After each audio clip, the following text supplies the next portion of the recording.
ایک یہ اب ہم وہ کہہ رہے ہیں کہ ایک آئی بھی تھی ہماری منسٹری کی طرف سے کہ اتنی کم قیمت نہ کرو. انہوں نے کہا اگر آپ کیونکہ ہم نے کہا ڈائریکٹلی لوگوں کو فائدہ ہونا چاہیے, ہم نے پوری ڈراپ کر دی پیٹرول کی جو انٹرنیشنل گرا تھا. اس سے ہوا کیا کہ وہ جو کمپنیز نے امپورٹ کرنا تھا انہوں نے کہا جی ہمیں تو ایکچولی لاس ہوگا اگر ہم اس قیمت پہ کریں. انہوں نے وہ کیا نہیں. جو ریگولیٹر تھا اس کو جو دیکھنا چاہیے تھا انہوں نے پوری طرح دیکھا نہیں. تو بلیم گیم ہے, لہٰذا یہ کمیشن سے ایکچوئل فیکٹس ہمیں پتہ چل جائیں گے. اور اس کا بڑا فائدہ دیکھیں, کمیشن کا فائدہ یہ ہوتا ہے جس طرح اب شوگر کمیشن بھی ہے, جس طرح ہمیں یہ جو آٹا کی بھی کمیشن نکلی ہے, اس میں اب ہم پلاننگ کر رہے ہیں کہ آگے سے غلطیاں نہ دہرائی جائے کہ کون سی ہم نے غلطی کی, کس نے ناجائز فائدہ اٹھایا. ایک ہمیں بعد میں پتا چلا کہ جی اگر وہ ریزروز نہیں رکھیں گے, وہ جو کمپنیز تھی یہ جو آئل مارکیٹنگ کمپنیز تھی, اگر یہ آئل ریزروز نہیں رکھیں گی تو ان کے پاس جو پینلٹی تھی وہ انسگنیفیکنٹ تھی, انہوں نے پینلٹی دے دینی تھی. تو ہم نے اب ریئلائز کیا کہ آگے سے اگر اس طرح کی سچویشن ہے تو پینلٹیز تو اتنی ہوں تاکہ وہ فورس ہوں اپنے ریزروز رکھنے کے لیے. قانون کے مطابق ہے, ٹھیک ہے جی ہم پینلٹی دے دیتے ہیں. سو اینی وے یہ ساری چیزیں اب کمیشن کے اندر آئیں گی. اور یہ رپورٹ بھی پبلک ہوگی؟ جی یہ تو بالکل پبلک ہوگی, کیونکہ دیکھیں جدھر باہر کے ملک انوالو ہو جاتے ہیں نا, جس طرح آئی پی پی ایس کے اندر, ادھر آپ کو بڑی سینسٹیوٹی دکھانی پڑتی ہے. لیکن اس میں تو آئل کمپنیز, مارکیٹنگ کمپنیز ہیں, پاکستان کی منسٹری ہے, اوگرا ہے, پتہ چل جائے گا کہ کس کا کیا غلط ہے. پرائم منسٹر صاحب, آپ ہمیشہ ایلیٹ کیپچر کی بات کرتے رہے, کانفلکٹ آف انٹرسٹ کے حوالے سے. I think you are one of the few politicians جس نے بڑا پہلے دن سے 2011 آنورڈ آپ کی متعدد سپیچز ہیں کہ کانفلکٹ آف انٹرسٹ نہیں ہونا چاہیے. جب آپ اپنی کابینہ میں نظر ڈالتے ہیں, اب آپ کے پاس آئی پی پی کمیشن رپورٹ آپ کے پاس آ گئی, شوگر انکوائری کمیشن رپورٹ آپ کے پاس آ گئی, پیٹرول والی بھی یقیناً آ رہی ہے آپ کے پاس, انفارمیشن آپ کے پاس ہے, جی آئی ڈی سی والا جو کیس ہوا جس میں جو لوگ آپ کو پریزنٹیشن دیتے رہے, یہ وہ لوگ تھے جن کے اپنے کانفلکٹ آف انٹرسٹ ہیں, جن کی اپنی کمپنیز ہیں, اور وہی کابینہ میں بیٹھے ہیں, جس پہ وفاقی وزراء نے بھی غالباً سوالات آپ کی کابینہ کے میٹنگ میں اٹھائے. کانفلکٹ آف انٹرسٹ کے اس ایشو کو آپ ایڈریس کیسے کرتے ہیں بطور چیف ایگزیکٹو, بطور prime minister of Pakistan? Arshad, سب سے پہلے ایک چیز یاد رکھیں, کانفلکٹ آف انٹرسٹ بڑی جلدی پتہ چل جاتا ہے. جب بھی کوئی اپنی پاور کو استعمال کرے اپنی ذات کو فائدہ دینے کے لیے, وہ بڑا ایزلی ایکسپوز ہو جاتا ہے. میں آپ کو صرف ایک مثال دیتا ہوں کہ رزاق داؤد کا بار بار نام آتا ہے کہ جی ان کی کوئی کانفلکٹ آف انٹرسٹ ہے. میں رزاق داؤد کو 40 سال سے جانتا ہوں, مجھے ان کا ان سائڈ آؤٹ ان کو میں جانتا ہوں. ان کی پوری بزنس کمیونٹی کے اندر ایک ریپوٹیشن ہے. ان کے اوپر بڑا انفیئرلی بات کرتے ہیں کہ جی ان کی یہ ہے, ان کا ڈیسک کون ہے, ان کا پتہ نہیں کیا کر دیتے ہیں. دیکھیں, آپ نے فیصلہ کرنا ہے. دنیا ایک چلی گئی ہے اسپیشلائزیشن کی طرف. پریزیڈینشل فارم آف گورنمنٹ کی سب سے بڑی جو کامیابی کی وجہ ہوتی ہے, کیوں ترکی پارلیمنٹری سے پریزیڈینشل پہ چلا گیا, اس کی کامیابی کا ایک وجہ ہوتی ہے کہ آپ نے ایک ماڈرن گورنمنٹ چلانی ہوتی ہے اسپیشلسٹ کے ذریعے. دیکھیں, آپ نے مثلا اب پیٹرولیم ہے, آپ پیٹرولیم کے اندر ایک اس طرح کا منسٹر بٹھا دیں جو اسپیشلسٹ نہیں ہے, جو اس فیلڈ کو نہیں سمجھتا. آپ کو پتا ہے ایک چھوٹے چھوٹے فیصلے میں اربوں روپیہ ادھر سے ادھر چلا جاتا ہے. اب میں اگر چیف ایگزیکٹو ہوں, مجھے تو ایکسپرٹ چاہیے جو مجھے بتائے کہ میں تو ہر چیز کا ایکسپرٹ نہیں ہوں, مجھے تو نہیں پتا.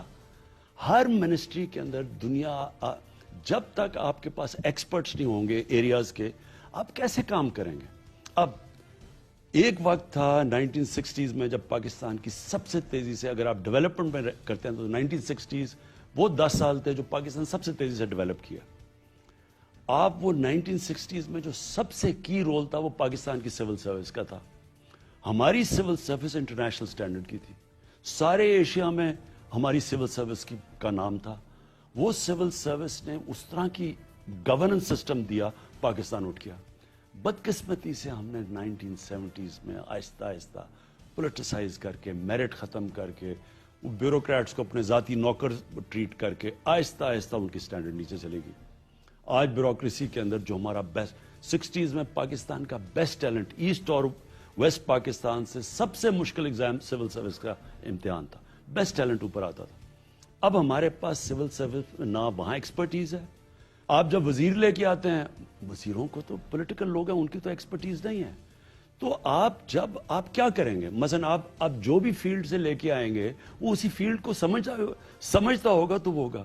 اب رزاق داؤد کی جو ڈیسکون ہے وہ بلو چپ کمپنی ہے, دنیا باہر کام کرتے ہیں وہ, یعنی وہ ہے. اب اگر آپ نے اس طرح کی ایکسپرٹیز لینی ہے تو کچھ تو اس کی کنیکشنز ہوں گے نا. لیکن اگر آپ یہ کہیں کہ جی کیونکہ وہ ڈسکوالیفائی, آپ کسی کو لا ہی نہیں سکتے. تو دیرفور آپ کو ہر ایریا میں اسپیشلسٹ چاہیے. ہمیں اگر آپ میرے سے پوچھیں 2 سال میں مجھے جدھر سب سے زیادہ مشکلات آئیں, اب کئی ایریاز میں ہمارے پاس اسپیشلسٹ نہیں ہیں اور ہم دنیا سے کمپیٹ کر رہے ہیں. آپ کے مقابلہ دنیا سے ہو رہا ہے. اب اگر دنیا نے اپنے آپ کو اسپیشلائزیشن کی طرف لے گئے اور آپ نہیں لے کے گئے, ان کے ادارے آپ سے بہتر ہوتے گئے, تو آپ پیچھے رہ جائیں گے, وہ آگے چلے جائیں گے. کہ پرائم منسٹر صاحب آپ نے ایک انسٹیٹیوشنل ریفارمز کا پروسیس بھی شروع کیا تھا جس میں بیوروکریٹک ریفارمز بھی تھے, جوڈیشل ریفارمز اس کا حصہ ہے, پولیس ریفارمز اس کا حصہ ہے. یہ ایک تو ریفارمز ان پیپر شروع ہو گئے ہیں اور امپلیمنٹیشن کی طرف ہم انہیں جاتا دیکھیں گے. اور آپ کے جتنے انیشیٹوز ہیں, کیا اس میں بیوروکریسی نے آپ کے ساتھ کوآپریٹ کیا ہے اسے امپلیمنٹ کرنے میں, یا بیوروکریسی خود ایک بہت بڑا ہرڈل رہی ہے 2 سال میں؟ دیکھیں, بیوروکریسی نے تو کوآپریٹ, جو ڈاکٹر عشرت ہیں انہوں نے بیوروکریسی کی ریفارمز کے اوپر پوری تیاری, بڑی اچھی چیزیں سامنے لے کے آئے ہوئے ہیں. ان کی امپلیمنٹیشن فیزز میں ہو رہی ہے, کئی قانون چینج کرتے جا رہے ہیں, کئی جگہ پہ ریزسٹنس آتی ہے, ہر جگہ سٹیٹس کو ریزسٹ کرتا ہے, یہ اس میں کوئی شک نہیں ہے. لیکن ہمیں اتنی زیادہ اس وقت بیوروکریسی ریزسٹنس نہیں ہے. ہمیں پرابلم یہ ہوتا ہے کہ جب ایک چینج آتا ہے تو اس کے اندر اور بھی پلیئرز انوالو ہوتے ہیں, کہ منسٹریز کے اندر سے کئی دفعہ منسٹرز ریزسٹ کرتے ہیں کہ ہمارے پاس یہ مثلا یہ ڈپارٹمنٹس میرے پاس ہیں, اور ساروں کو پکڑ لیتے ہیں. کہ میرے تو خیال میں کہ یہ تھوڑے ڈپارٹمنٹس ہوں, ان کو میں بہتر چلاؤں بہتر ہے, بجائے کہ ہم زیادہ. سو اینی وے وہ تو ریزسٹنس آتی ہے. دیکھیں, بیوروکریسی کے اندر اس کو جو مجھے سب سے بڑا پرابلم ہوا ہے وہ یہ ہے کہ سائن نہیں کرتے لوگ. انفارچونیٹلی نیب کا اب ایسا خوف بیوروکریسی میں آیا ہوا ہے کہ ہمیں ہر جگہ ہماری چیزیں ڈیلے ہوتی جاتی ہیں. وہ ڈرتے ہیں کہ کئی جگہ ان کا وہ ہم نے جو آرڈیننس لے کے آئے تھے وہ لیپس کر گیا, نیب کا آرڈیننس, اس میں پروٹیکٹ کیا تھا بیوروکریٹ کو کہ پروسیجر کے اوپر نہ کرے, جدھر اس نے پیسے بنائے ہیں اس کے اوپر آئے. وہ جب تک اگر پروسیجر کے اوپر بھی آپ بیوروکریٹ کو پکڑ لیں گے تو وہ ڈرے گا, کیونکہ وہ کوئی بھی بعد میں کویسچن ہوتا ہے. تو اس کا میں ایڈمٹ کرتا ہوں کہ اس کا ایک رکاوٹ جو بنی ہوئی ہے گورننس کے اندر, ایک وہ ہے. دوسرا, بزنس مین بھی ڈرتے ہیں تھوڑے سے, کیونکہ اصولاً اگر بزنس مین کے بیچ میں کوئی چیز ہو رہی ہو, آپ میں ہم 2 بزنس مین ہیں, نیب کا تو نہیں تعلق ہونا چاہیے, وہاں بھی کئی دفعہ وہ انٹرفیئر کرتے ہیں.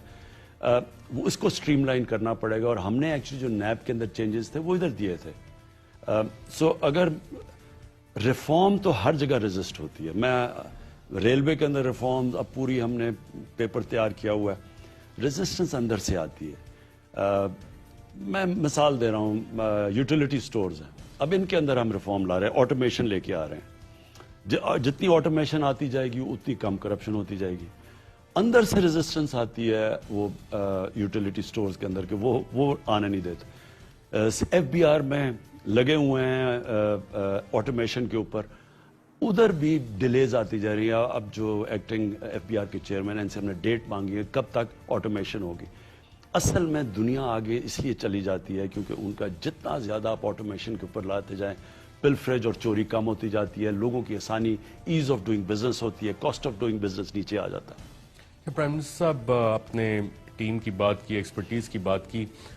جب آپ کی کابینہ کو دیکھتے ہیں اور آپ کابینہ کی میٹنگز شیئر کر رہے ہوتے ہیں, تو اس میں جو آپ کے پولیٹیکل منسٹرز ہیں, جو الیکٹڈ منسٹرز ہیں, ان کی پرفارمنس بہتر ہے یا نان الیکٹڈ ایڈوائزرز اور ایس اے پی ایم کی پرفارمنس بہتر ہے؟ دیکھیں ارشد, جو محنت کرتا ہے, جو جس میں پیشن ہے اپنی منسٹری میں, وہ نظر آ جاتی ہے سب کو. اور جو محنت نہیں کرتا اور جس کو یا اپنے سبجیکٹ کے اوپر پوری طرح قابو نہیں, کیونکہ قابو تو آ جاتا ہے آپ اگر بیٹھ کے اگر محنت کریں. مثلا میں مراد سعید کی ایک ایگزامپل دیتا ہوں, اس کی آؤٹ اسٹینڈنگ پرفارمنس ہے, پیشن ہے اس کے اندر, محنت کرتا ہے, سارا وقت پڑھتا ہے, ایک ایک چیز کیبنٹ میں آئے گا, ایک ایک چیز اس نے پڑھی ہوتی ہے, ساری چیزوں میں اس کا انپٹ ہے. اس طرح مثلا شیرین مزاری ہے, وہ ہر چیز کیبنٹ کے اندر ان کی کنٹریبیوشن. ثانیہ نشتر ہے, ایک ایک رول پڑھ کے آتے ہیں, تو اس کی بڑی کنٹریبیوشن ہوتی ہے کیبنٹ میں. تو جو منسٹری پرفارم کرتی ہے وہ خود ہی سٹینڈ آؤٹ ہونی شروع ہو جاتی ہے. 2 سال کے اندر میں ایویلیویشن اب کر رہا ہوں. اصل میں ہمارا پتہ کیا ہے, ہم پہلا سال اسٹیبلٹی کے خوف کہ ڈیفالٹ نہ ہو جائے, روپیہ اور نہ گر جائے, وہ اس میں نکل گیا. دوسرا سال ہم ریفارم کے اوپر آئے, کووڈ آ گیا 6 مہینے, وہ ایک بڑے مشکل فیز سے گزرے. اس کے بیچ میں ہمارے جو انٹرنیشنل ہندوستان کی جو ان کی اگریسو اپروچ, پاکستان کو بلیک لسٹ کروانا ہے, ہمارے کیمپین انہوں نے پوری چلائی. اوپر سے ہمیں بڑی دفعہ خطرہ تھا کہ انہوں نے آزاد کشمیر, ابھی بھی ہے, کہ آزاد کشمیر میں فالس فلیگ آپریشن نہ کر دیں, کیونکہ وہ جیسے جیسے وہاں جو انہوں نے الیکشن جیتی ہے نریندر مودی نے, وہ ساری پلوامہ کے اوپر جیتی ہے کہ پاکستان کو سبق سکھایا, یہ کیا. تو جیسے جیسے وہاں مسئلے بڑھتے جاتے ہیں, کشمیر میں وہ پھنس گئے ہیں بری طرح. آرٹیکل تو ریووک کر دیا 370, ادھر ان کو بند بھی کر دیا, آگے بند گلی میں چلے گئے. اب کیا کریں؟ تو ہمیں کانسٹنٹلی تیاری رکھی ہوئی ہے, فوج بھی تیار ہے. ہم اس کے اوپر ایویلیویٹ کرتے رہتے ہیں کہ یہ کچھ نہ کر دیں آزاد کشمیر میں, کوئی آپریشن نہ کر دیں کچھ. تو ایک وہ سارا وقت ہمارے پر پریشر ہے. یہ جو اب ٹائم ہے, اور انشاءاللہ اللہ کے طرف سے جو ہم صحیح ڈائریکشن پہ اب نکل گئے ہیں, مشکل وقت یہ جو نکلا ہے اب ہمارا, اب یہ ٹائم ہے, ہم پورے پلانز بنائے ہوئے ہیں ریفارمز کے, منسٹریل ریویوز کے, کہ کون سی منسٹری کا کیا ہے, ان کے اوپر پورا میں نے ایک منسٹری پر منسٹری ریویو کر رہا ہوں. پرائم منسٹر صاحب, آپ ٹیم سلیکشن کے حوالے سے بطور sportsman and now as prime minister, آپ نے ٹیم کئی دفعہ چینجز بھی کیے ہیں. اپنے بہت قریبی ساتھی ہیں, ان کو آپ نے کہا کہ یار نان پرفارمنگ ہے, اس کو چھوڑ بھی دیں. مزید کوئی ہم ری شفل دیکھ رہے ہیں کیبنٹ میں یا پروونسز میں؟ ایک آدھ ہو سکتی ہے, کوئی میس اس وقت میں نہیں دیکھ رہا, کیونکہ میں یہ تھوڑا ذرا اسٹیبلٹی چاہتا ہوں. دیکھیں, ہماری جو گورنمنٹ آئی ہے اس کو بڑا ڈیسٹیبلائز رکھا گیا ہے. ایک تو ساری یہ جو یونین آف کرپٹ یہ پولیٹیشنز ہیں, ان کی ساری ایک یونین بنی ہوئی ہے, چاہے وہ اسلام خطرے میں ہے, چاہے وہ مہنگائی ہے, وہ سارے کچھ اکٹھے ہوئے ہیں 1 پوائنٹ ایجنڈا پہ. تو انہوں نے شور اتنا مچایا, سارا وقت اسٹیٹمنٹس ٹی وی کے اوپر, وہ چیٹ شوز مذاق بنا ہوا ہے, وہ 3-2 وہ بیٹھ جاتے ہیں, ایک ہمارا بیچارہ وہ بیٹھ جاتا ہے جسٹیفائی کرنے کے لیے. وہ اس سے ایک ماحول بنا ہوا ہے انسرٹنٹی کا. تو ایک تو وہ فائٹ کیا ہے, اوپر سے یہ جو باقی چیلنجز آئے ہیں.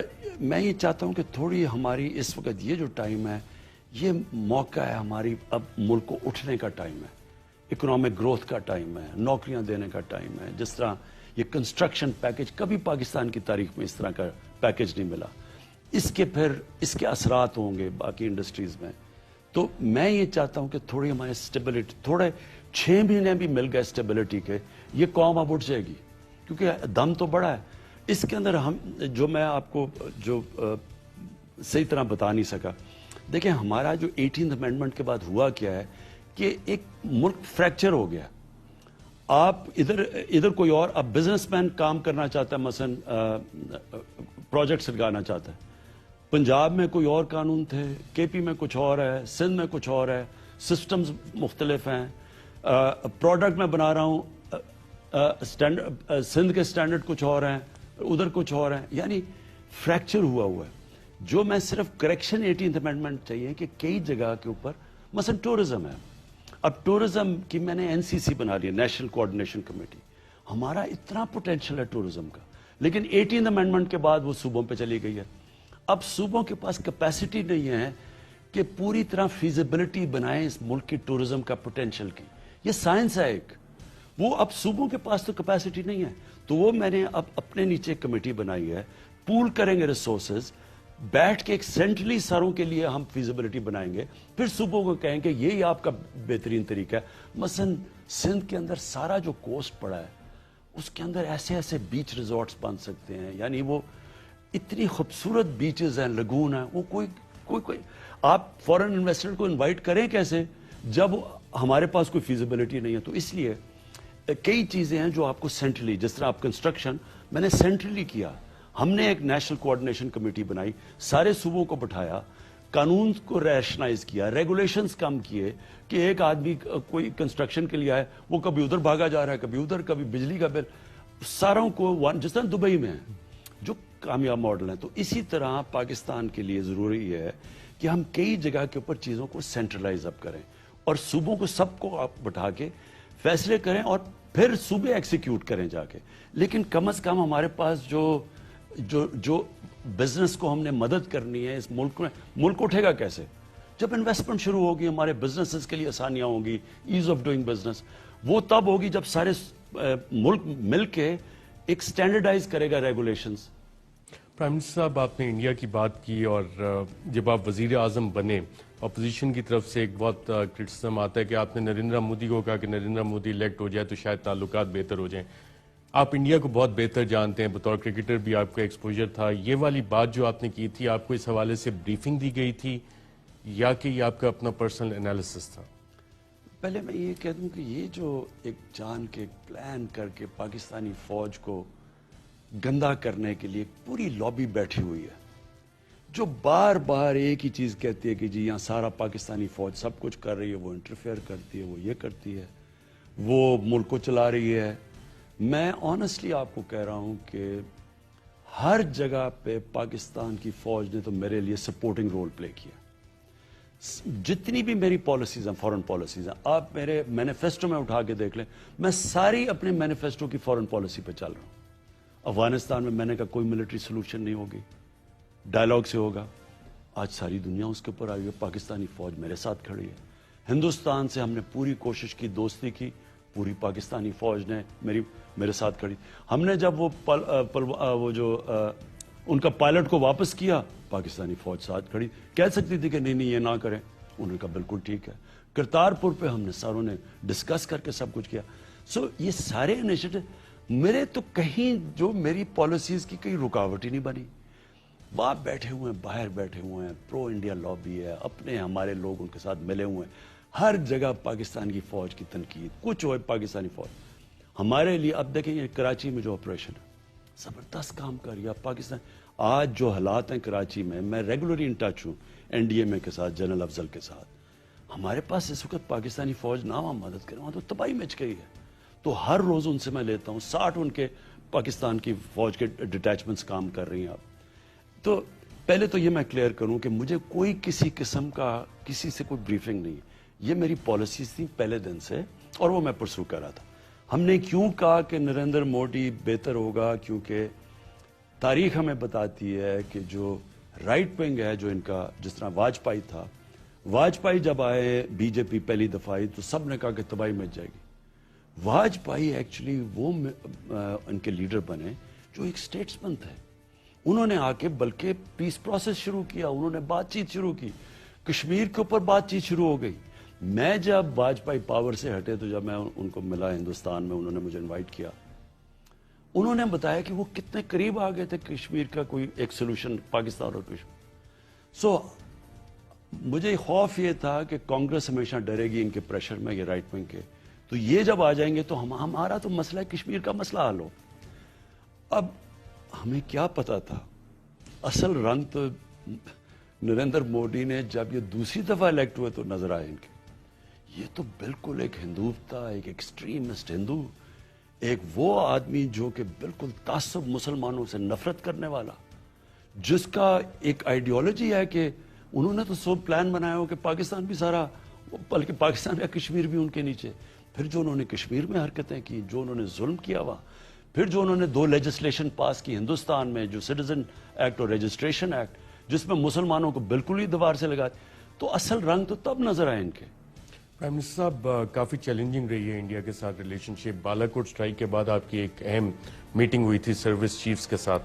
کیا اس میں یہ ریکمنڈیشن بھی کچھ سروس چیفز کی طرف سے آئی تھی کہ وی شوڈ امیڈیٹلی رسپونڈ اور بھارت کو سبق سکھا دینا چاہیے, اور کیا دوسری یہ بھی ایڈوائس آئی تھی کہ نہیں پہلے ڈیمیج اسیسمنٹ کر لیں, اور آپ نے اپنا جو رسپانس ہے, جو تھریٹ لیول تھا کتنا زیادہ تھا اور ایسکلیشن کس حد تک جا رہی تھی؟ دیکھیں ارشد, جب وہ ہوا اور یہ رات کے کوئی صبح کے کوئی 3 بجے گفتگو ہوئی ہماری, وہ یہ تھا, سب سے پہلے تو ہم سب ایک چیز پہ متفق تھے کہ اگر ہمارے لوگوں کا خون کیا انہوں نے تو ہم نے واپس رسپونڈ کرنا ہے. اس میں ہم سب کلیئر تھے, اور ٹارگٹ بھی سیٹ کیا ہوا تھا کہ جب پاکستان نے رسپونڈ کرنا تھا, اور ادھر ان کی کافی کیجولٹیز ہونی تھی.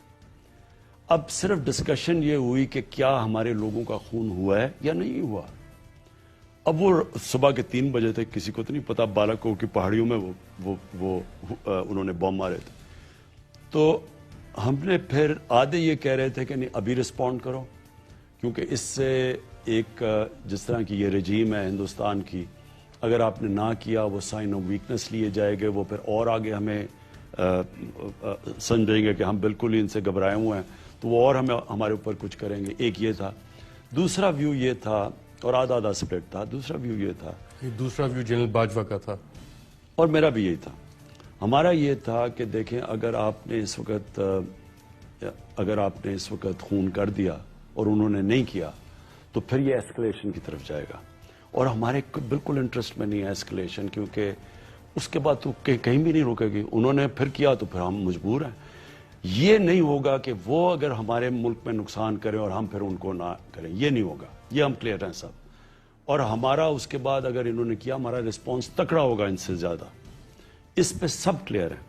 تو کیونکہ ہم نے پھر کہا, پھر ہم نے کہا 9 بجے تک دیکھتے ہیں, وہاں جا کے چیک کرتے ہیں. تو وہ جب دیکھا کہ کوئی نقصان نہیں ہوا تو پھر وہ عقل والا فیصلہ تھا. کہ پرائم منسٹر صاحب, لاسٹ ایئر آپ نے کشمیر کا مقدمہ اٹھایا اقوام متحدہ میں, اس سال بھی آپ جا رہے ہیں, اور اس سال آپ کی کیا اسٹریٹجی ہوگی؟ بھارت کے حوالے سے آپ نریندر مودی, بی جے پی کو جو آپ نے ایک نیریٹو دیا ہندوتوا کا, اس کو ایمفسائز کریں گے؟ مسلم ممالک کو اس ایشو پہ آپ کیسے ساتھ لے کے آئیں گے؟ پہلے دیکھیں ارشد, اس وقت وہ سچویشن کیا کشمیر کا, میرے خیال میں ہندوستان, جو میں کہتا جا رہا ہوں, اسٹریٹجک بلنڈر کر گیا کشمیر میں. یہ بہت بڑی انہوں نے مس کیلکولیشن کیا. ان کی جو اسمپشن تھی کہ ہم اگر کشمیر میں یہ کریں گے, تو ان کی اسمپشن یہ تھی کہ کشمیر کے لوگ اتنی فوج دیکھ کے ان کا, اور یہ پوری طرح ان کو دبائیں گے اور وہ کرش ہو جائیں گے, اور وہ پھر مان جائیں گے, پھر یہ لوگ سیٹل کر دیں گے, باہر ڈیموکریسی بدل دیں گے, اور یہ پھر ساری دنیا بھی تسلیم کر لے گی. دنیا ویسی ان کے ساتھ ہے. لیکن ان کی نمبر 1 اسمپشن یہ تھی کہ پاکستان کچھ نہیں کرے گا, چپ کر کے بیٹھ جائے گا. کیونکہ پاکستان چپ کر کے بیٹھا ہوا تھا. ہمارے جو پچھلے حکمران تھے انہوں نے بڑے ان کو غلط سگنل دیے ہوئے تھے. حریت لیڈر سے نہیں ملے, ہندوستان گئے, کشمیر کا نام نہیں لیتے تھے. ان کی ہماری ایک فورن سیکرٹری تھی, انہوں نے کہا ہمیں انسٹرکشنز تھیں کہ ہندوستان کی تنقید نہیں کرنی. تو وہ, اور پھر جس طرح وہ شادی پہ بلایا اور یہ اور وہ, تو ان کو یہ تھا کہ یہ پاکستان اس وقت بڑے برے معاشی حالات میں ہیں, اور ویسے بھی عمران خان نے بھی دوستی کرنے کی کوشش کی, تو یہ کچھ نہیں کریں گے. ان کو پتہ ہی نہیں تھا کہ ہم نے جس لیول پہ اس کو اٹھانا تھا, تو جس لیول پہ پاکستان اٹھایا ہندوستان نہیں ایکسپیکٹ کر رہا تھا. اس سے ہوا کیا, پہلے تو وہ کشمیر کے لوگ دبے نہیں. آج کشمیر کے اندر وہ لائیو ہے, بالکل ان کی موومنٹ تیار ہے, وہ بالکل کرش نہیں ہوئے. یہ سب سے بڑی چیز. سیکنڈلی انٹرنیشنلائز ہو گیا issue, United nation security council میں اٹھایا گیا.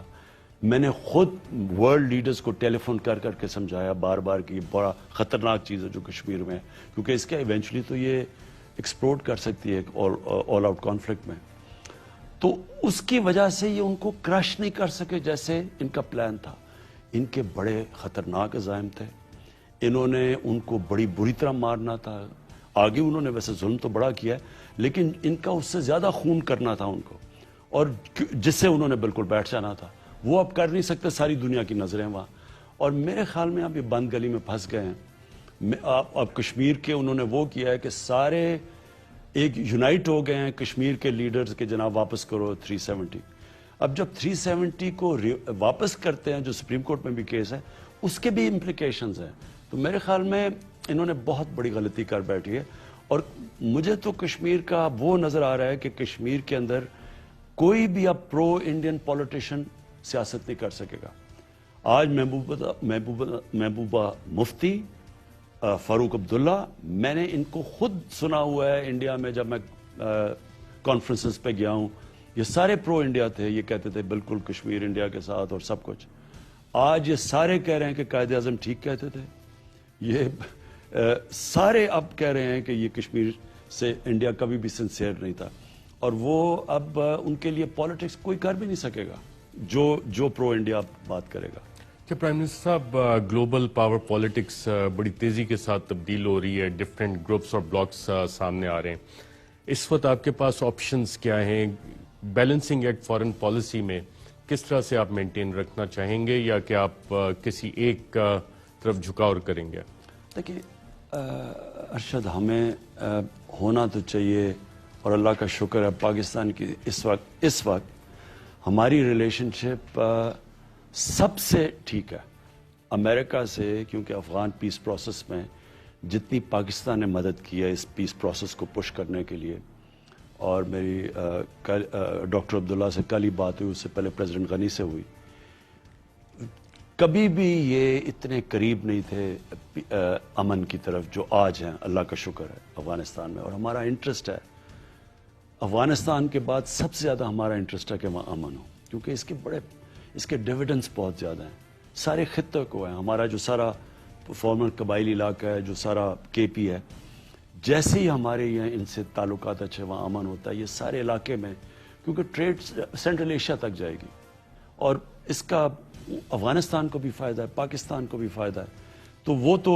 اور امریکہ سب سے زیادہ یہ اس کو سمجھ آیا کہ پاکستان نے کیا رول پلے کیا، تو امریکہ سے بھی ہمارے، پہلے تو وہ ہمیں کہتے تھے نا کہ ڈو مور، تو آج تو وہ ہم ایک ہی پیج پہ ہیں، پارٹنرز ان پیس، تو ایک تو وہ ہمارے ان کے تعلقات بڑی دیر کے بعد اچھے ہیں، ہمارے مڈل ایسٹ کے اندر ہمارے سعودی عربیہ سے بہترین تعلقات ہیں، ہمارے ایران سے بڑی دیر کے بعد اچھے تعلقات ہیں، یعنی جو پہلے تھے ان سے بہت بہتر ہیں، اور ہونے بھی چاہیے کیونکہ ہمارے ہمسائے ہیں۔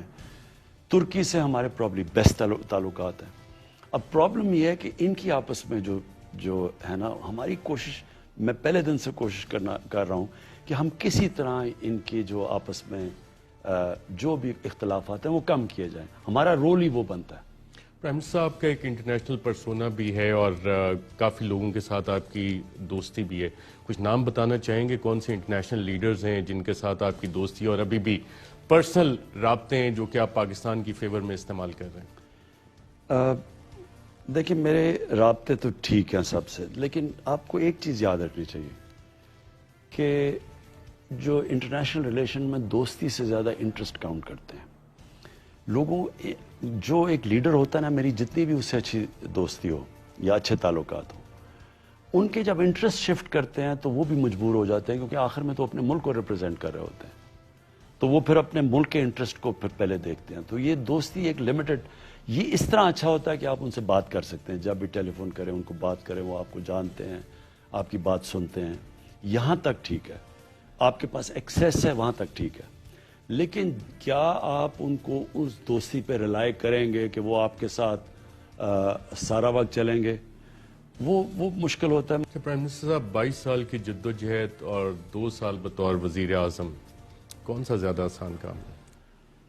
دیکھیں ارشد، ایک زندگی ایک سٹیپنگ سٹون کا نام ہے، آپ سکول میں محنت کرتے ہیں تو یونیورسٹی میں اچھی محنت کرتے ہیں تو اچھی نوکری مل جاتی ہے، اس نوکری میں اگر آپ ایکسل کرتے ہیں تو آپ اوپر چلے جاتے ہیں، تو جو بھی آپ کا زندگی کا ایکسپیرینس ہے نا، وہ آپ کو تیار کرتا ہے اگلے چیلنج لینے کے لیے۔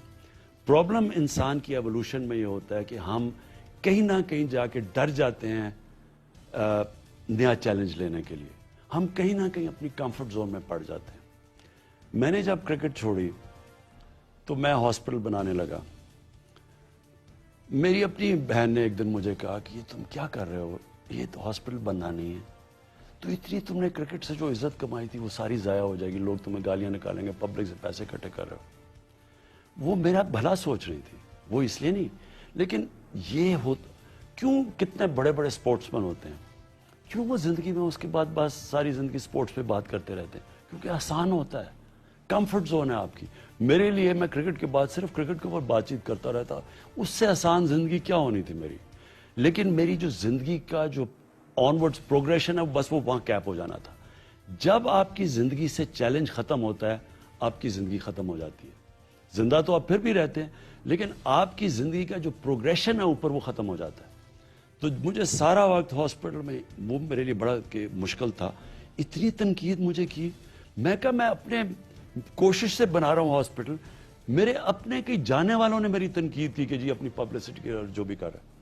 اس کے بعد جب میں پولیٹکس میں نے فیصلہ کیا تو آپ کو پتہ ہے کہ مجھے 14 سال تو لوگوں نے میرا مذاق اڑایا، صرف 14 سال میں اب سوچتا ہوں کہ میرے سے بڑے قابل لوگ تھے، اے کیو خان تھے، اصغر خان تھے، نور خان، ان سب نے پارٹیز، بڑے قابل لوگ تھے، انہوں نے پارٹیز بنائی، حمید گل، پتہ نہیں کتنے لوگوں نے پارٹیز، کیوں نہیں کسی کی کامیاب ہوا؟ کیونکہ میں نے ریلائز کیا ہے یہ جو مشکل وقت آتا ہے نا آپ کے اوپر، جب آپ اکیلے ایک سیٹ لے کے پھر رہے ہیں، لوگ مذاق اڑا رہے ہیں، جی ٹانگا پارٹی ہے، یہ وہ ہے، لوگ گھبرا جاتے ہیں، لوگ ہار مان جاتے ہیں، ڈیمورلائز ہو جاتے ہیں، مذاق کر رہے جی وہ دیکھیں جی وہ میرا مذاق اڑ گیا۔ وہ جو آپ جب یہ مشکل وقت سے نکلتے ہیں تو اللہ نے انسان کو بنایا سے وہ اور طاقت آ جاتی ہے اس میں، وہ پھر اگلے چیلنج کے لیے تیار ہو جاتا ہے۔ تو آپ کا سوال کا جواب یہ ہے کہ یہ جو 22 سال اگر میں نہ کرتا، یہ میں 2 سال نہیں گزار سکتا تھا۔ جتنی مجھے تنقید ان 2 سال میں ہوئی ہے، جتنے مشکل 2 سال دیکھیں، ایک گورنمنٹ ملی جو بینکرپٹ تھی، اوپر سے نئی ٹیم ملی، اب آپ نئی ٹیم لے کے آ رہے ہیں جن کو کبھی ایکسپیرینس ہی نہیں ہے، 2-3 لوگوں کو، باقی تو ساری نئی ٹیم تھی، ادھر بھی پنجاب میں بھی، وہاں بھی سارے نئے لوگ تھے، اوپر سے تھن سی میجورٹی تھی، یعنی سارا وقت اپنے الائز کو بھی خوش رکھنا ہے، اپنے بینک بینچرز کو بھی۔ پارلیمنٹری ڈیموکریسی میں تو جو پارلیمنٹ میں آتا ہے وہ تیار ہو جاتا ہے، وزیر اپنی اچکن سلا لیتا ہے وزیر بننے کے لیے۔ آپ نے فرسٹ ٹائم کب سوچا تھا کہ آپ وزیر اعظم بنیں گے؟ میں نے جب شروع کی تھی پالیٹکس 24 سال پہلے، میرے ذہن میں یہ کبھی شک نہیں تھا کہ میں وزیر اعظم نہیں بنوں گا۔ جس طرح میں 9 سال کی عمر میں جب فیصلہ کیا میں ٹیسٹ کرکٹ بنوں گا تو میرے میں کبھی شک نہیں تھا کہ میں نہیں بنوں گا۔ وہ اور بات ہے کہ جب میں بنا میں نے کہا یہ اتنا مشکل تھا۔ تو اسی طرح یعنی میں جو کام کرتا ہوں نا اشرف، میں کشتیاں جلا کے کرتا ہوں۔ کشتیاں جلانے کا مطلب پھر میں یہ نہیں سوچتا کہ اگر میں فیل ہوا تو میں چھوڑ دوں گا، پھر میں یہ سوچتا ہوں کہ میں جب تک زندہ ہوں میں یہ کرتا رہوں گا، کوشش کرتا رہوں گا۔ تو جو انسان کا جینیس ہے نا آپ سب میں، اللہ نے ہمارے اندر بڑی طاقت دی ہوئی ہے، ہم اشرف المخلوقات ہیں، ہم ریلائز نہیں کرتے کہ اللہ نے ہمیں کیا چیز بنایا۔ لیکن جب ہم اپنی ایک چیز پہ فیصلہ کر کے کشتیاں جلا کے جب چلتے ہیں تب ہی ہماری یہ طاقت اندر سے نکلتی ہے۔ جب ہم اپنا پل توڑ دیتے ہیں کہ واپس اب کوئی نہیں جانا، تب ہی انسان پھر گرو کرتا ہے اس کے اندر، کیونکہ وہ جب وہ کہتے ہیں نا necessity is the mother of invention, آپ کی صلاحیتیں نکلتی تب ہیں۔ انسان نے دنیا کے اندر بڑے بڑے کام ہی تب کیے جب وہ فیصلہ کرتا ہے کہ اب میں یا آگے جاؤں گا اور یا موت ہے۔ پرائم منسٹر صاحب، آپ کے حوالے سے یہ بھی کہا جاتا ہے کہ یہ always been darling of the international media and the domestic media. آپ نے کہا 2 سال آپ پہ تنقید بہت زیادہ ہوئی ہے، یہ تنقید جو ہے یہ ڈومیسٹک نیشنل میڈیا میں ہوئی ہے یا انٹرنیشنلی بھی ہوئی ہے؟ اور آپ کے جو میڈیا کے ساتھ تعلقات ہیں اس پہ انٹرنیشنلی بھی کافی سوالات اٹھائے گئے ہیں، تو کیا میڈیا کچھ ریفارمز کرنے کا آپ کا ارادہ ہے؟ دیکھیں ارشد، میں نے میڈیا سے میرے اب 45 سال ہو گئے ہیں کہ میں میڈیا سے انٹریکٹ کرتا تھا۔ میں جب کرکٹ کیپٹن تھا تو ان دنوں میں پولیٹکس زیادہ نہیں تھی، تو ملک کی مجھے تب جنرل ضیاء کا زیادہ دور تھا، تو کرکٹ کیپٹن کو سیکنڈ کوریج ملا کرتی تھی، یعنی ہماری جو کرکٹ کی پولیٹکس تھی وہ بھی، تو میرا میڈیا سے انٹریکشن تھرو آؤٹ رہا۔ دیکھیں میں نے میڈیا کو ہمیشہ 3 حصوں میں ڈیوائڈ کیا۔ ایک میڈیا میں وہ لوگ ہیں چاہے آپ الٹا بھی لٹک جائیں نا تو انہوں نے آپ کو برا بھلا ہی کہنا ہے، ان کو ایک طرف رکھتے ہیں۔ دوسرا میڈیا میں وہ لوگ ہوتے ہیں جو کہ جب آپ اچھا کرتے ہیں آپ کو اوپر چڑھا دیتے ہیں، جب آپ برا کرتے ہیں تو آپ سے برا کوئی نہیں ہے۔ میں جب کرکٹ کھیلتا تھا مجھے یاد ہے ہم میچ ہارتے تھے تو جیسی میچ ہارتے تھے تو اگلے دن لڑکے شراب پی رہے تھے، رات کو پارٹیز کر رہے تھے، وہ یعنی ہر بری چیز وہ کر رہے تھے، اس لیے میچ ہار گئے۔ جب اچھا کرتے تھے وہ نیوزی لینڈ کی جامعہ مسجد میں پلیئرز نے جا کے جمعہ کی نماز پڑھی اور انہوں نے اللہ سامان، یعنی وہ اس طرح کے تھے۔ پھر تیسرا ایک ہوتا ہے کرٹک جو اصل میں آپ کو فائدہ پہنچاتا ہے، وہ صحیح معنی میں تجزیہ کرتا ہے، انالیسز کرتا ہے کہ ہاں یہ ہے، یہ ملک کے حالات ہیں، یہ کر رہا ہے، یعنی یہ ان کے چیلنجز ہیں، ہاں یہاں ان کو تنقید کرنی چاہیے، برا کر رہے ہیں لیکن یہ اچھا بھی کر رہے ہیں، وہ کم ہوتے ہیں۔ لیکن میں ہمیشہ آئیڈینٹیفائی کر لیتا ہوں 3 قسم کی۔ میں کبھی میڈیا کی تنقید سے نہیں ڈرا، کیونکہ میں تو عادی ہوں، کیونکہ میرے خیال میں عزت اور ٹیم ڈرتی ہے۔ پہلے میں یہ واضح کر دوں، اس کے پیچھے یہ ہے کہ جب آپ کے ایمان کا حصہ ہے کہ عزت اللہ صرف دیتا ہے اور کوئی آپ کو ذلیل نہیں کر سکتا آپ کے اعمال اور اس کی پرمیشن کے بغیر، تو آپ آزاد ہو جاتے ہیں اس سے، اور کسی کو اتنی تنقید نہیں ہوئی جتنے مجھے ہوئی ہے دنیا میں، زندگی میں، کیونکہ جب جتنا آپ اوپر جاتے ہیں تو ایک اچھا ایک لوگوں کو خوشی ہوتی ہے آپ کو نیچے کھینچ کے، وہ ہمیشہ یہ ہر سیلیبریٹی سے ہوتا ہے. تو لیکن وہ آپ پھر اس کو سمجھ آتے ہیں. پرابلم کیا ہوتا ہے مجھے جب گورنمنٹ کے اندر جب پروپیگنڈا کیا جاتا ہے, جب فیک نیوز دی جاتی ہے. اب میں چائنا جا رہا ہوں, ہم ملک کو بچا رہے ہیں, ہمارے پاس پیسے نہیں ہیں, ہمارے پاس فورن ایکسچینج کے ڈیفالٹ کر رہے ہیں, ہم چائنا جا رہے ہیں ان سے سارے پیسے مانگنے کے لیے. ایک تو میرے لیے یہ بہت بڑا عذاب, یعنی میں کو جتنا کل کیا ہے ان 2 سالوں میں پیسے مانگنے کے لیے. دیکھیں اپنوں سے پیسے اکٹھے کرنا, اپنے لوگوں سے ہاسپٹل بنانے کے لیے, پاکستانیوں سے پاکستان ہاسپٹل, وہ مجھے نہیں تکلیف ہوتی. لیکن آپ پرائے سے جب پیسے مانگتے ہیں مجھے بڑی شرم آتی ہے. تو چائنا ہم جا رہے تھے پیسے لینے کے لیے. اس دن جہاز میں ہم بیٹھے ہیں, 2 مین پیپرز کی ہیڈ لائن کہ عمران جا رہا ہے سی پیک کو ریویو کرنے کے لیے. اب انہیں پتا تھا کہ چائنیز کتنا سینسٹیو ہے. جیسے ہی ہم وہاں پہنچے, وہاں ایمبیسڈر نے کہا جی وہ بڑے اپسیٹ ہیں, چائنا پہنچے آپ پیسے مانگنے جا رہے ہیں. انہوں نے کہا جی یہ دیکھیں آپ کے اخباروں میں نکلے, وہ بڑے سینسٹیو ہیں. اب مجھے یہ بتائیں کہ یہ ملک کا مسئلہ ہے, ایک فیک نیوز, کوئی اس میں سچ نہیں تھا, فیک نیوز اپنے ملک کو نقصان پہنچانے کے لیے. اس طرح اچھا جی آئی ایم ایف نے کہہ دیا کہ روپیہ جا رہا ہے 185 پہ, ہم روپے کو کنٹرول کرنے کی کوشش کر رہے ہیں کیونکہ ہمارے پاس ریزروز نہیں ہیں. اور فیک نیوز, میں اس کے اگینسٹ ہوں. اب اس کے اور پھر یا ذاتی اٹیک, جی عمران خان کی طلاق ہونے لگی ہے, اور ٹی وی پہ بیٹھ کے کہہ رہے, ملک کے پرائم منسٹر سے بات کر رہے ہیں. عمران خان سیلیبریٹی نہیں ہے, ملک کے پرائم منسٹر کو آپ یہ کہہ رہے ہیں. اور میں نے کیا, میں نے جا کے وہ پیمرا کو کہا, اور پھر میں نے وہ جا کے اسٹے آرڈر لے لیا, کوئی سزا بھی نہیں ملی. یہی انگلینڈ میں کسی پرائم منسٹر کے اوپر کوئی کہے, پھر کہے جی اسے سی ڈی اے کا چیئرمین چینج کر دیا کیونکہ عمران اپنی وہ چیزیں ریگولرائز کرا رہا تھا, یعنی غلط کام کر رہا تھا. ملک کا پرائم منسٹر, یہ انگلینڈ میں کوئی میرے خلاف کہتا, میں پرائم منسٹر ہوتا, آپ کو ملینز آف ڈالرز کے ڈیمیجز ملنے تھے. تو میں وہ بات کر رہا ہوں کہ ایک ہے فریڈم آف سپیچ, ایک ہے پروپیگنڈا, ایک ہے ملک کو ڈیمیج کرنے والا پروپیگنڈا, ایک ہے ملک کی آپ وزیر کی, ایک وزیر کو آپ کہہ رہے ہیں جی یہ ٹیکس نہیں دیتا, ہم ٹیکس کٹنے کی کوشش کر رہے ہیں, اس نے اپنی ٹیکس ساری ریٹرنز دکھا دی.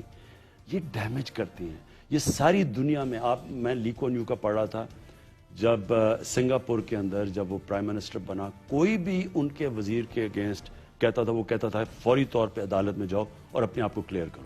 تو ہمیں کوئی فورم ہونا چاہیے کہ یہ جس طرح کی فیک نیوز آتی ہیں جو ڈیمیج کرتی ہیں ملک کو, یہ بالکل فریڈم آف سپیچ نہیں ہے, یہ بالکل ڈیموکریسیز کے اندر اس کی اجازت نہیں ہے. میں صرف اس کے اوپر آبجیکٹ کرتا ہوں. اچھا پرائم منسٹر صاحب, بینگ دا چیف ایگزیکٹو کافی مشکل کام ہے, 22 کروڑ لوگوں کی ذمہ داری, آپ اسپورٹس مین بھی رہے ہیں, آج کل ریلیکس کیسے کرتے ہیں آپ؟ آج کل 2 سال میں آپ کو یہ بتاؤں, 2 سال میں میں نے 5 ڈنرز اپنے گھر کے باہر کھائے ہیں. یہاں سے آتا ہوں گھر سے سیدھا آفس, آفس سے گھر, ایک میں نے چھٹی نہیں لی.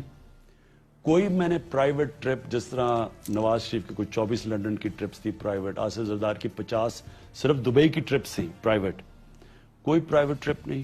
کام کرتا ہوں, گھر جاتا ہوں اور آفس آتا ہوں. شام کو میں اس لیے بھی نہیں نکلتا کیونکہ میں چاہتا ہوں لوگ تنگ نہ ہو, کیونکہ وہ سیکیورٹی کے لیے وہ سڑک بند کریں گے, لوگ اپسیٹ نہ ہو. میں گھر میں رہتا ہوں. صرف میرا جو ریلیکس کرتا ہوں گھر جا کے, گھر میں ریلیکسیشن, پڑھتا ہوں کتابیں بھی, کئی دفعہ وہ ریلیکس کرتا ہوں. بس میں اور میری بیوی ہم اکٹھے ہوتے ہیں بس. اور کتابوں کا ذکر کیا, لاسٹ کتاب آپ نے کون سی پڑھی ہے یا پڑھ رہے ہیں؟ میں نے لاسٹ ایک بڑی اچھی, اس کا مجھے ایک بیسکلی ہسٹری تھی اسلام کی, جو ہماری رائز اینڈ فال, یعنی یہ بڑا ضرور دیکھیں, تاریخ ضرور پڑھنی چاہیے انسانوں کی, کیونکہ وہ آپ کو بتاتا ہے کس وجہ سے ایک وقت مسلمان کا سویلائزیشن اوپر گیا تھا اور پھر کیا وجوہات تھی جو ہمارے سویلائزیشن نیچے آیا. تو وہ میں نے لاسٹ پر, بلکہ میں نے ٹویٹ بھی کی تھی. ابھی بھی ایک اور میں کتاب پڑھ رہا ہوں صوفیزم کے اوپر. میں زیادہ اس کے اوپر اس لیے پڑھتا ہوں کیونکہ دیکھیں, میں علامہ اقبال کا میرے خیال میں بہت بڑے, ہمیں انشاءاللہ اپنے کورسز میں بھی لے کے آ رہے ہیں. انہوں نے اسپریچول ڈیموکریسی کی بات کی تھی کہ پاکستان کا جو انہوں نے پکچر کیا اسپریچول ڈیموکریسی, مجھے شروع میں نہیں سمجھ آتی تھی یہ کیا مطلب ہے اسپریچول ڈیموکریسی. آہستہ آہستہ میں نے ریئلائز کیا کہ ان کا مقصد کیا تھا. اسپریچول ڈیموکریسی کا اصل میں مقصد, سارے اللہ کے جو پیغمبر تھے, وہ سارے اللہ کے پیغمبر ان کو کہیں نہ کہیں اقتدار ملا، حضرت موسیٰ کو، ہمارے نبی صلی اللہ علیہ وسلم، حضرت سلیمان کو، تو اقتدار تو ان کو بھی ملا تھا، لیکن انہوں نے اقتدار اور ایک انسانیت کے لیے لیا، ایک انصاف کے نظام، اور مخلص تھے، کوئی ذات کے لیے نہیں وہ آئے تھے۔ یہاں جو میں نے دیکھا ہے اپنی پارلیمنٹ میں، اگر میں یہ کہوں کہ ہم اسی اسپرچل ڈیموکریسی سے بالکل دوسری اینڈ پہ چلے گئے ہیں کہ آپ اپنے چوری بچانے کے لیے ملک کو، ڈیموکریسی کو استعمال کر رہے ہیں۔ دیکھیں، ہمیں آہستہ آہستہ اپنی ملک کو ٹھیک کرنا جب ہوگا، جو کوالٹی آف ہمارے لوگ اسمبلی میں آتے ہیں ان کو آہستہ آہستہ ہمیں ٹھیک کرنا ہوگا۔ اس میں پبلک، اس میں بڑی چیزیں چاہیے، لیکن جب تک آپ کے پاس وہ لوگ نہیں آئیں گے اسمبلیوں میں جو اپنے ملک کا سوچیں گے بجائے اپنی ذات کا۔ اسپرچل ڈیموکریسی کا مطلب یہ ہوتا ہے کہ انسان مخلص ہوتا ہے، انسان سوچتا ہے کہ میں بڑا، اللہ نے مجھے موقع دیا ہے، بڑی ذمہ داری دی ہے، تو میں اپنی قوم، یہاں غربت اتنی زیادہ ہے، لوگوں کی میں خدمت کروں بنسبت کہ میں اپنا سوچنا شروع ہو جاؤں۔ یہ بہت بڑا ہماری ہمیں جو موو کرنا ہے نا، جو ہماری ڈیموکریسی ادھر سے پیچھے چلی گئی ہے ویژن سے، ہمیں واپس اس ویژن کی طرف آنا ہے۔ پرائم منسٹر صاحب نے کہا کیونکہ زیادہ ٹائم شام کو گھر پہ گزرتا ہے تو گھر میں بھی سیاست ڈسکس ہوتی ہے؟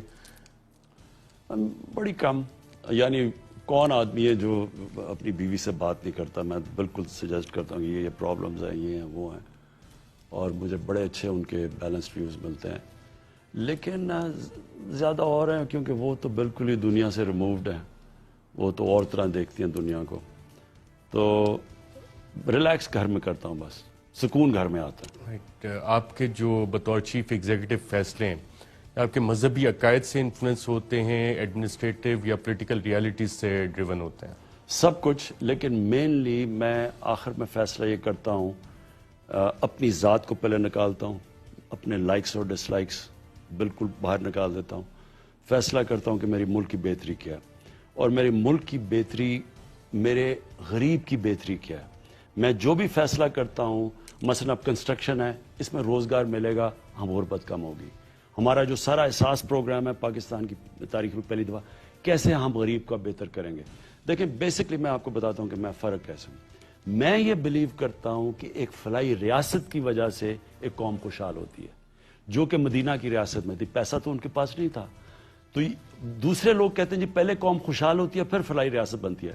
میں یہ سمجھتا ہوں کہ اللہ کی برکت تب آتی ہے جب آپ ایک انسانیت کی ایک ریاست میں فلاحی ریاست، یعنی اپنے نچلے طبقے کی قدر کرتے ہیں۔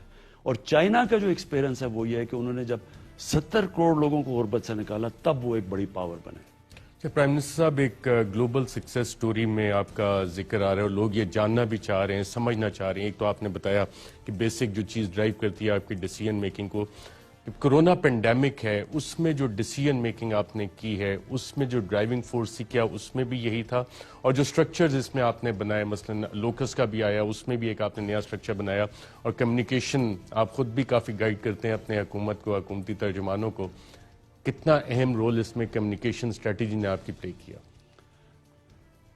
دیکھیں، جب کرونا آیا نا تو سمپل چیز یہ تھی کہ لوگ سارے دیکھ رہے تھے یورپ کو، اسپین کو دیکھ رہے تھے، اٹلی کو، وہاں لوگ مر رہے تھے، وہاں پھیلتی جا رہی تھی، وہ کیسز بڑھتے جا رہے تھے، یہاں پینک کر گئے، گھبرا گئے لوگ، اور پریشر ایک دم پڑ گیا کہ کیونکہ وہاں انہوں نے لاک ڈاؤن کیا، یہاں بھی کرو، اور بڑی تنقید شروع ہو گئی۔ سندھ کی گورنمنٹ نے اپنا سٹیپ لے لیا، انہوں نے اسٹرکٹ لاک ڈاؤن کیا، اور ساری جگہ سے میرے پہ پریشر پڑ گیا کہ میں ان کی طرف چلوں۔ میں نے کیوں نہیں کیا؟ میں نے اس لیے نہیں کیا کیونکہ میرا سب سے پہلا خیال گیا کہ جو ہمارے دیہڑی دار، ہمارے جو یہ چھابڑی والے، جو غریب جو کماتے ہیں اور ان کے گھر کو کھانا ملتا ہے، یہ انفارمل سیکٹر ہے، ہمارے پاس ان کا کوئی ریکارڈ بھی نہیں ہے۔ مثلا امریکہ کے اندر تو ان کا سارا رجسٹرڈ لیبر ہے، انہوں نے تو سیدھے جو رجسٹرڈ لیبر تھا ان کو بینکوں میں پیسے ڈال دیے، ہمارے پاس تو 80% ان رجسٹرڈ ہے۔ تو مجھے ایک دم سوچ آیا کہ ہم ان کا کیا کریں گے۔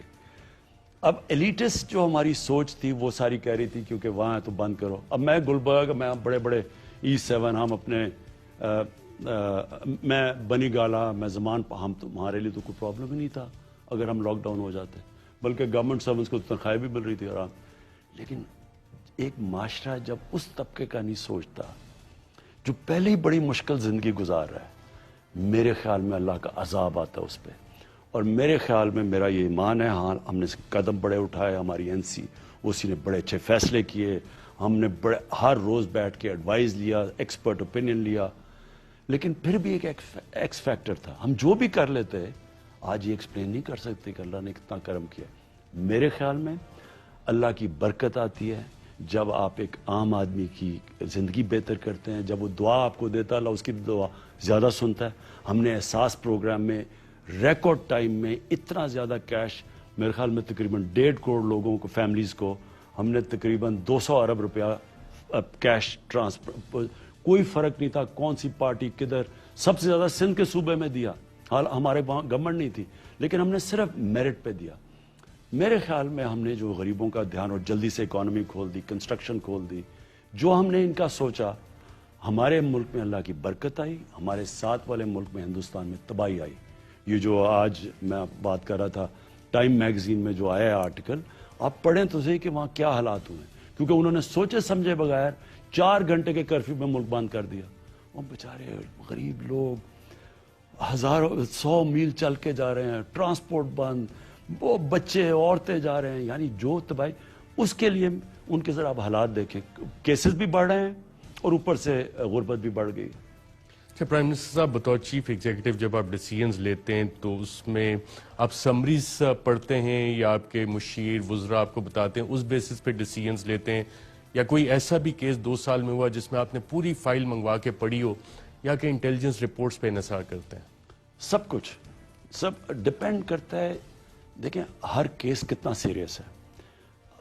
ایک گورنمنٹ کے اندر آپ کو پرائرٹائز کرنا پڑتا ہے. میں جب صبح اٹھتا تھا نا, یہ اب کی میں بات نہیں کر رہا, جب میں پاور میں آیا تو صبح اٹھتا تھا, اتنے زیادہ مسئلے تھے, تو میں سوچتا تھا کہ کون سے کو نمبر 1 پرائرٹی, پھر نمبر 2, پھر نمبر 3, کون سے میں نے کوئی بھی.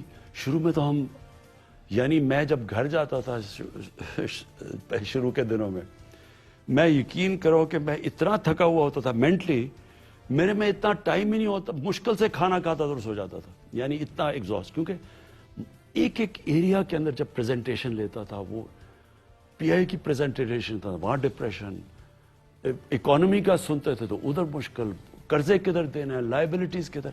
سو پھر میں نے اپنے ذہن کو میں نے ریئلائز کیا کہ یہ تو میں بالکل کچھ نہیں کر سکوں گا. پھر میں پریزنٹیشن, پھر پرائرٹائز کیا کہ یہ ہمارے سب سے بڑے ایشوز ہیں, ان کو پہلے ڈیل کرتے ہیں. اس لیے کئی ایریاز نگلیکٹ ہو گیا. مثلا سپورٹس, سب سے آسانی تو میں سپورٹس ٹھیک کر سکتا ہوں, لیکن وہ سپورٹس بیک برنر پہ چلے گی جب اتنے بڑے بڑے اس سے اور ملک کے مسئلے تھے, تو وہ پھر پیچھے جانے شروع.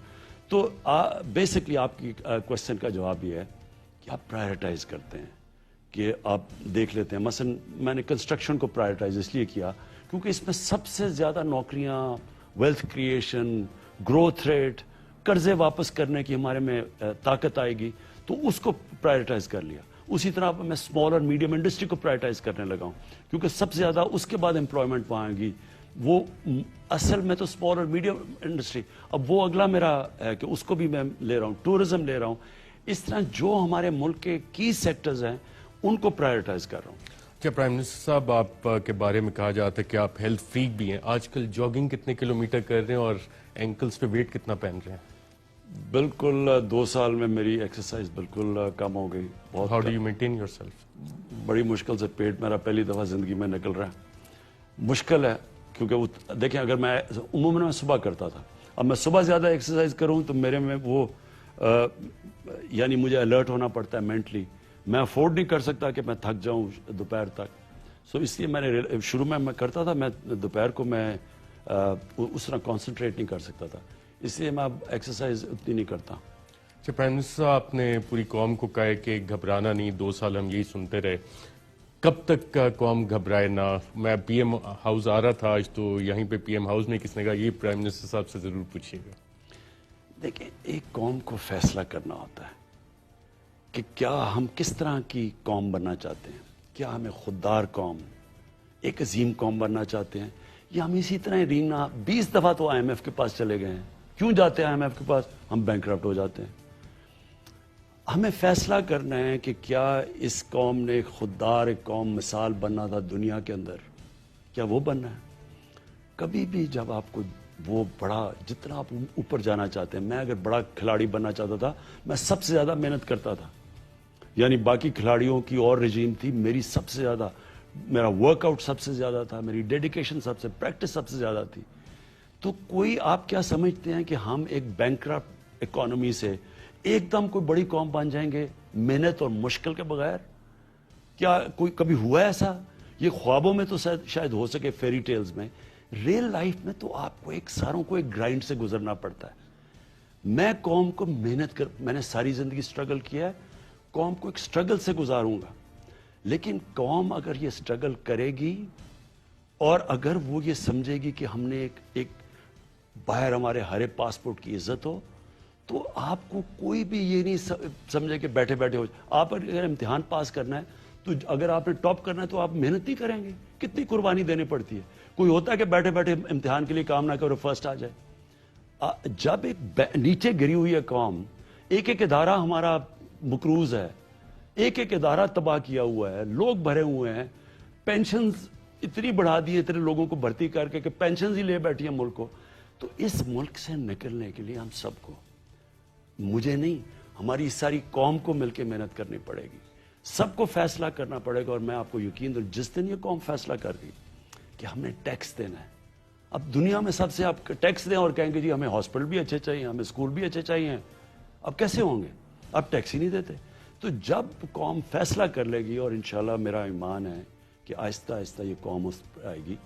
مدینہ کی ریاست بھی پہلی دن نہیں بنی تھی, نبی صلی اللہ علیہ وسلم نے ان کی تربیت کی تھی. 5 سال تو وہ خطرے میں رہے تھے, جنگ احد اور جنگ خندق کے اندر امت خطرے میں تھی, لیکن اس کے بعد دنیا کی تاریخ بدل دی. تو کتنی دیر لگے کہ میں نہیں کہہ سکتا, لیکن اس راستے پہ ہم نکل چکے ہیں. وزیر اعظم پاکستان, بہت شکریہ پروگرام میں شرکت کرنے کا. ناظرین, آج کے پروگرام میں اتنا ہی, اجازت دیجیے گا.